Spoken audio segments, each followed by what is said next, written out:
Ezra గ్రంథం 8వ అధ్యాయం 22వ వాక్యం. మేలు కలుగు చేయుటకై ఆయనను ఆశ్రయించు వారికి అందరికీ మా దేవుని హస్తము తోడుగా ఉండును గాని. ఈ వాక్యాన్ని మనం గమనిస్తే ఆయన హస్తము మేలు చేస్తుంది అని ఈ వాక్య భాగంలో మనం గమనిస్తాం. మేలు చేయుటకై యెహోవా మనతో కూడా ఉంటాడట. దేవుని పిల్లలు అంటారు, మేలు చేయుటకై ఆయన హస్తము మాకు తోడుగా ఉండును గాని.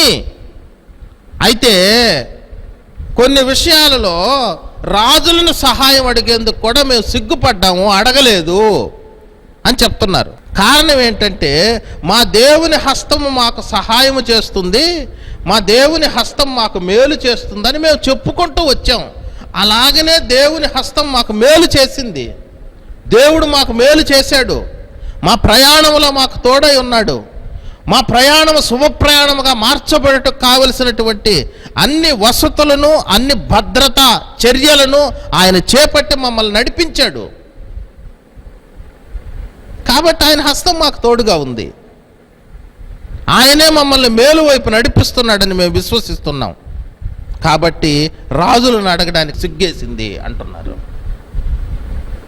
అంటే మూలవాక్యం ద్వారా మనం తెలుసుకున్నట్లు మేలు చేయు యెహోవా మనతో కూడా ఉంటాడు అంటే ఆ దేవుడు మనతో ఉండి మనల్ని ఎలాంటి మేలు వైపు నడిపిస్తాడో తెలుసా? నీకంటే ఘనులైన వారిని నీవు సహాయం అడగని అవసరము లేని మేలు చేత నిన్ను నడిపిస్తాడు. నీకంటే పైనున్నటువంటి వారిని సహాయం అడగని అవసరం లేనటువంటి మేలు చేత నిన్ను తృప్తిపరుస్తాడు. నీకంటే గొప్పవారిని నీవు చేతులు చాపవలసినటువంటి అవసరం లేని మేలు చేత నిన్ను నింపుతాడు. అలాంటి మేలు ఆయన వారికి దయచేశాడట. అలాంటి మేలు చేతనే నేను నడిపిస్తాను, అలాంటి మేలు చేతనే వారిని ఆశీర్వాదకరమైనటువంటి స్థితిలోనికి తీసుకొని వెళతాను అని దేవుడు చెప్తున్నాడు.